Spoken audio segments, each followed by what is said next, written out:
2018 সালে ভারতকে হারিয়ে এশিয়া কাপ জেতার যে অনুভূতিটা ছিল, like we know that we loved it as a player, as somebody who was on that field, who was performing, আপনার অনুভূতিটা কেমন ছিল?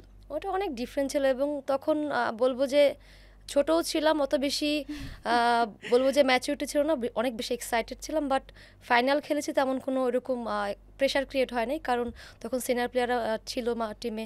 তো তাদের ভিতরে একটা ভালো জিনিস ছিল যে পজিটিভিটি, যে ফাইনালের দিন যখন আমাদের ক্যাপ্টেন ছিলেন তখন সালমা আপু বললো আমাদের তো আসলে হারানোর কিচ্ছু নাই, আমাদের পাওয়ার অনেক কিছু আছে, যদি আমরা ন্যাচারাল আমাদের খেলাটা খেলতে পারি হবে।